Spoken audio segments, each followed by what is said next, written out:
Rain slammed onto the hospital driveway as Amara Lewis yanked open the car door and collapsed inside, breathless, soaked, hollowed out by exhaustion. "Maple Street," she murmured, already closing her eyes. The door locked. The car didn't move. Warmth wrapped around her, leather, a silence that felt deliberate, expensive. Then, a voice, low and controlled, inches from her ear. "You're very calm, for someone in the wrong car." Amara snapped awake. A man sat beside her, dressed in black, posture effortless, eyes sharp enough to cut.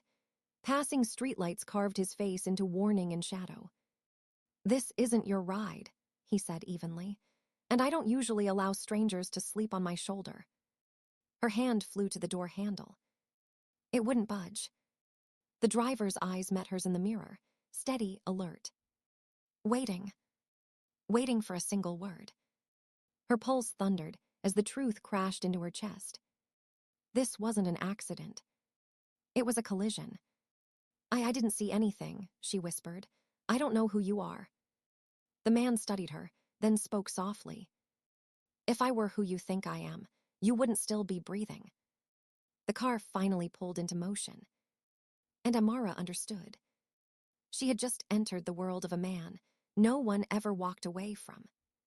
Subscribe to Love and Loyalties before the truth changes everything. A black African-American nurse, shaped by long nights and harder choices. Overworked, underpaid, running on caffeine, instinct, and sheer will. She carries herself with quiet dignity, never loud, never weak, the kind of strength that doesn't ask permission to exist. Amara has learned to read people the way she reads patients, pulse first, panic later. Fear visits her often, but it never stays in control. Loyalty defines her to her job, to strangers, to anyone bleeding in front of her, even when it costs her sleep, safety, or peace. She believes lives are worth saving. Even the broken ones. Even the dangerous ones. 3 days passed before Amara Lewis saw the black car again. It waited for her at the edge of the hospital parking lot, engine running, windows dark, rainless night reflecting off its polished surface like a warning she should have listened to. She stopped walking. Her instincts screamed. Every rational part of her told her to turn around, go back inside, pretend she hadn't noticed. The back door opened anyway. No voice, no command, just expectation. Amara stood there for a long moment, heart pounding, then straightened her shoulders and stepped inside. The ride was silent, not awkward silence, controlled silence, the kind that belonged to men who didn't need reassurance. She watched the city change through the window, familiar streets dissolving into guarded entrances and buildings without signs. When the car stopped, armed men appeared as if summoned by the engine alone. Doors opened. Pathways cleared. Power, she realized, wasn't loud. It was efficient. Hyan Yikeng waited inside. He didn't rise when she entered. He didn't smile. He simply watched her the way surgeons watched X-rays, quiet, exact, already deciding what could be saved. "You're punctual," he said. "I value my time," Amara replied, surprised by how steady her voice sounded. Something flickered in his eyes. Interest, maybe. He explained his offer without ceremony. He needed a nurse, discreet, skilled, someone who wouldn't panic under pressure or sell secrets for quick money. His people avoided hospitals for reasons he didn't explain. Minor injuries, preventive care, quiet treatment. Then he named the number. Amara almost laughed. The sum could wipe out her student loans, repair her mother's house, give her sleep she hadn't tasted in years. He said it like it meant nothing. Like money was just another tool he kept sharpened. She looked around the room. Armed guards, silent luxury, power hanging in the air like perfume, and understood exactly what the money was buying. Control. "No," she said. The word landed heavier than any threat. One of the men shifted. Another tightened his jaw. Hyan Yi lifted a hand and the room froze. "Explain," he said calmly. "You don't want a nurse," Amara said. "You want silence wrapped in a uniform, and I won't be owned." She felt fear then, sharp and undeniable, but she didn't let it touch her spine. If I do this, it's on my terms. Hyun-yi leaned back, studying her like a puzzle that refused to fit. Life-threatening injuries go to hospitals, she continued. No exceptions, no children, no lies. The moment I find out I've been used to cover harm, I walk. I don't care how powerful you are. The air went cold. Men like him were obeyed, not negotiated with. Women like her didn't set conditions in rooms like this. Hyun-yi stood slowly. When he stepped closer, Amara felt the weight of him, the reputation, the danger, the man who could end her life with a glance. He stopped inches away. You're afraid, he said. Yes, she answered, but I'm not weak. For the first time, he looked human, not soft, not kind, but real. You slept beside me, he said quietly. Trusted me without knowing my name. That's either foolishness or courage. Or exhaustion, she said, but I woke up. Silence stretched between them. Then Hyun-yi turned away. Prepare the clinic, he said to no one in particular. She works independently. Her conditions stand. Amara exhaled shakily, only then realizing how tightly she'd been holding herself together. As she turned to leave, Hyun-yi spoke again, his voice lower now, unreadable. You believe you chose this, he said. She paused. I did. A slow smile touched his lips, the first she had seen, small and unsettling. You don't understand what you just agreed to. Amara walked out anyway, heart racing, dignity intact, unaware that the moment she set her terms, she stopped being a stranger and became a risk he was willing to protect.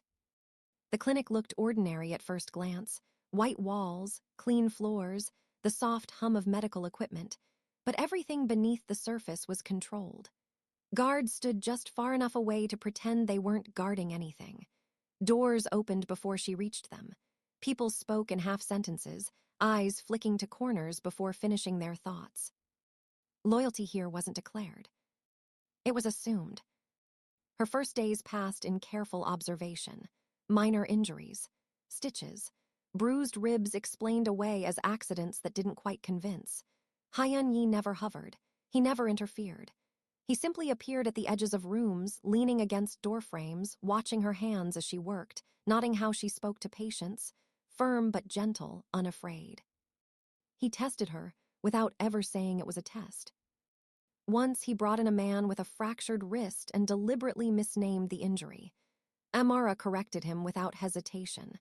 Another time, he delayed payment for supplies, watching to see if she would ask or complain. She didn't. She adjusted. She always did. The most unsettling part wasn't the danger. It was the restraint. Hyun-yi never touched her, never raised his voice, never crossed a line that could be named. But his attention was constant, quiet like pressure deep underwater. When she spoke, he listened. When she challenged him, he didn't punish her. He smiled sometimes now, rarely, always when she surprised him. And she did often. You don't look away, he said once as they walked down a guarded hallway late at night.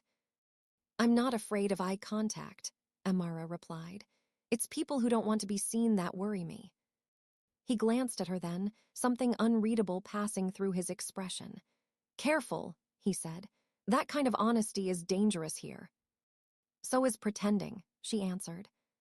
Something shifted after that. They began to talk more between patients, over late meals brought in untouched by anyone else. He asked about her work, her training, her exhaustion. She didn't ask about his past, but sometimes he offered fragments anyway. Soul Winters, a mother who sang while cooking, a childhood lesson about obedience learned too early. Cracks in the armor, hairline fractures but real. One night, as she finished bandaging a cut on a young man's arm, she heard a soft voice from the adjacent room. Does he know? A child's voice. Amara froze. Children were never supposed to be here. She stepped closer to the door, heart pounding. Hyun-yi's voice followed, quieter than she had ever heard it. He doesn't need to, not yet. But she's kind, the child said. She smiles at me. Amara's breath caught. There was a pause. Then Hyeon-yi spoke again. She won't stay forever. The words shouldn't have hurt. They did anyway. She stepped back just as footsteps approached. The door opened. A boy maybe 8 years old peeked out, eyes curious, then vanished again when he saw her. Hyeon-yi emerged moments later, face composed, mask firmly in place. "You shouldn't wander this wing," he said. "You said no children," Amara replied, keeping her voice steady. "I said no harm," he corrected, "and there is." Their eyes locked. For a moment she thought he might explain. He didn't. That night, doubt crept in for the first time. Days later, it happened by accident. She was returning a file to the office after hours when she heard voices behind a partially closed door. Hyeon-yi's voice was unmistakable. Another man spoke, older, sharper. "She already knows too much," the man said. "You should never have brought her in." "She's different," Hyeon-yi replied. A pause. "Her name came up years ago," the man continued. "In Chicago, after the—" "Stop," Hyeon-yi snapped. Amara's blood turned cold. "After her father filed that report," the man finished quietly. "She was a witness." Silence fell like a blade. Amara backed away slowly, heart hammering, her mind racing. Her father. Chicago. A report he'd filed before he died, one that had ruined lives and never made the news. Her name didn't just exist here. It had been remembered. She slipped away unnoticed, hands trembling, the weight of the realization crashing down on her chest. This wasn't coincidence. It never had been. Hyeon-yi, Kang hadn't found her by accident. He had known her name, long before she ever slept on his shoulder. And suddenly, every look, every test, every moment of quiet attention took on a new, terrifying meaning.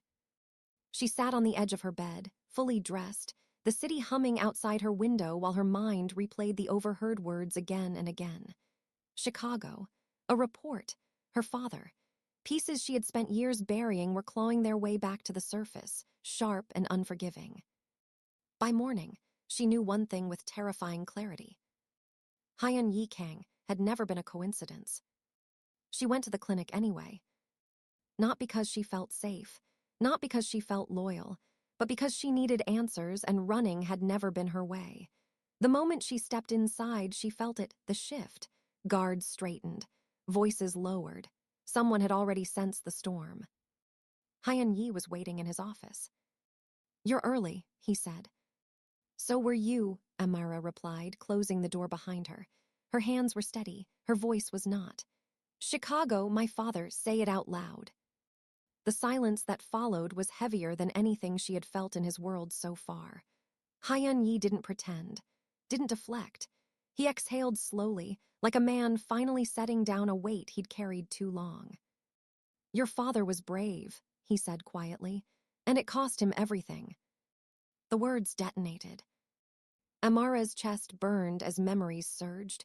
Police at the door, hushed conversations, a man who stopped coming home one winter night.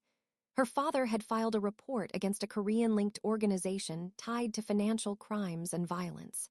The case vanished. So did the men responsible. Except one. "You were there," she said. It wasn't a question. Hyeon-yi nodded once. "I was young. I followed orders I didn't yet understand. Violence was currency. Silence was survival." "You destroyed my family," she whispered. "I didn't pull the trigger," he said, voice cracking for the first time. "But I made sure no one was punished. That guilt doesn't fade." Flashbacks flickered behind his eyes, blood on pavement, his father's voice demanding loyalty, a report stamped and buried. He had built his empire on control to outrun that night, to make sure no one ever made him powerless again. "I didn't bring you here because of that," he said. "But when I saw your name, I couldn't look away." Amara laughed then, broken, disbelieving. "So I was an experiment, a way to balance your conscience." "No," he said fiercely. "You were human when my world had forgotten how to be." She stepped back as if struck. Every kindness twisted into manipulation. Every test became proof. The clinic, the money, the protection, it all felt contaminated now. Eyes watched through glass walls as she turned toward the door. "I quit," she said loudly. "I don't want your protection. I don't want your money. I don't want anything that came from you." The room froze. Hyan Yi reached for her, then stopped himself. "Amara." "Don't," she said, tears finally spilling. "You don't get to touch me, not now, not ever." She walked out through the clinic, past stunned faces, past men who had feared her courage and respected her boundaries. She didn't look back. For the first time in his life, Hyan Yi let something go. Amara returned to her old life bruised but unbroken. Hospital shifts, late nights, no black cars waiting, no guarded halls. Fear followed her, but she chose dignity anyway. 3 days later, the message came. A black envelope slid under her apartment door. Inside was a single photograph, her leaving work, another her mother's house, a final note written neatly. "Walk away from Kang, or we finish what Chicago started." The Yun family had made their move. Amara's hands shook as she realized the truth. Leaving hadn't saved her. It had exposed her. Across the city, Hyan Yi stood in silence as Min Jun delivered the same message. His face didn't change. His hands did, curling slowly into fists. "They touched her," Min Jun said. "Not yet, but they will." Hyan Yi closed his eyes. He had sworn never to become that man again, never to choose violence as the first answer, never to let love become weakness. But they had made it one. "Prepare the cars," he said at last, voice steady, lethal, "and warn the Yun family." Min Jun hesitated. "Sir, this will mean war."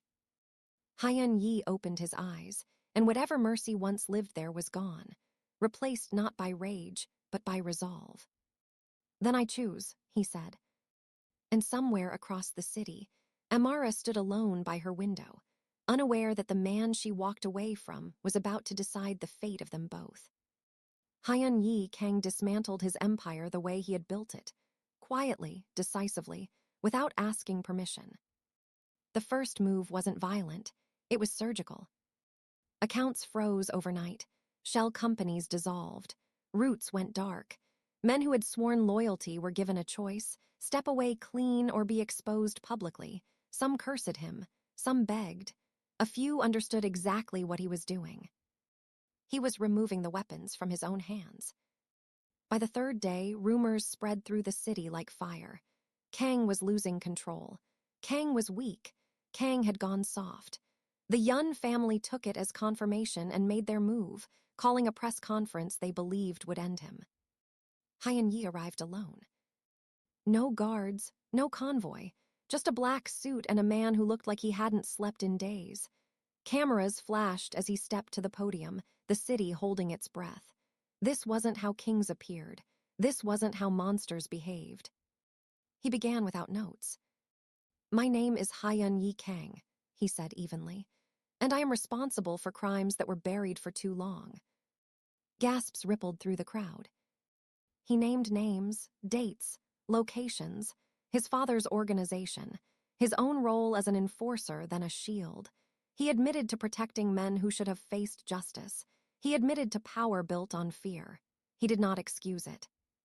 "I believed control was survival," he said. "I believed mercy was weakness. I was wrong." Somewhere in the back of the crowd, Amara watched. She hadn't planned to come. She had tried to ignore the news alerts, tried to convince herself that walking away meant staying away. But when she heard his name, heard the word confession, something pulled her here against her will. Then he said her name. "I harmed a family," Hyan Yi continued, his voice tightening. "A man who told the truth paid with his life. His daughter didn't know my face until fate forced it on us." The cameras swung toward Amara. She felt exposed, furious, terrified. Hyan Yi stepped down from the podium. And then he did something no one expected. He crossed the stage, descended the steps, and knelt on the concrete in front of her. Gasps turned into chaos. "This is not strategy," he said, loud enough for every microphone to catch. "This is not manipulation. This is repentance." He bowed his head. "I am sorry," he said. "For your father, for your pain. For every moment I let power matter more than people. I don't ask forgiveness. I ask only that the truth stands. Silence swallowed the square. Amara's hands shook. Rage burned in her chest, hot, justified, but beneath it was something else. Grief, release, a wound finally seen. You don't get to erase it, she said, voice breaking. You don't get to undo what you took. I know, he replied. That's why I'm giving everything back. Within hours, warrants were issued. The Yun family panicked. Deals collapsed. Allies vanished. Hyun Yi turned himself involuntarily, offering full cooperation in exchange for protection for witnesses, including her. Control was gone. Choice remained. Days passed, then weeks. Amara returned to her hospital shifts, the world strangely quieter without black cars and shadows. Hyun Yi awaited trial. His empire was gone, dismantled by his own hand.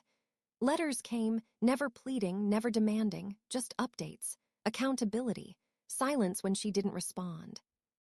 One afternoon, she visited him. No glass, no guards hovering close, just a man in plain clothes, thinner, eyes clearer. I don't expect you to stay, he said. I wanted you to see who I am without power. She studied him for a long moment. You're afraid, she said. Yes. Good, she replied softly. So was I.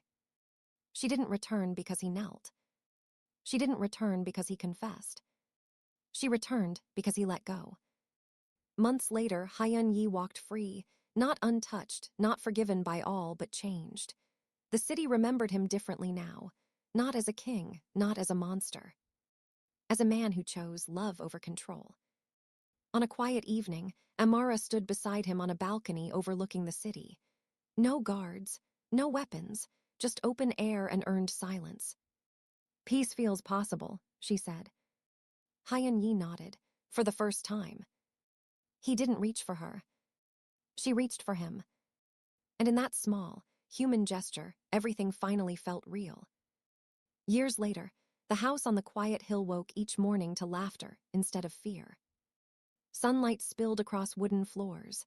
A small pair of feet ran down the hallway, chasing a dog that barked far louder than it looked. Amara stood in the kitchen, hair loosely tied, sleeves rolled up, smiling at a life she once thought she would never be allowed to have. Outside, the city still moved fast and ruthless, but here, time softened. Hyun Yi watched from the doorway. Not as a king, not as a threat. Just a man trusted enough to be called father. He had surrendered the empire piece by piece, assets dissolved, power redistributed, names erased from ledgers that once ruled the underworld. Some people vanished from his life. Others stayed, not because they feared him, but because they believed in who he had become. Respect replaced terror. Silence replaced sirens. At night, when the child slept between them after a nightmare, Hyun Yi would sometimes wake in fear, not of enemies, but of losing this fragile piece. And every time, Amara would reach for his hand, grounding him without words. She had not saved him by sacrificing herself. She had chosen him without disappearing. That was the difference. Love, this time, was not a cage. It was a choice renewed every day. On weekends, they walked openly through markets. No guards, no whispers. Some people recognized him, most didn't, and that was freedom. He learned to laugh without scanning exits.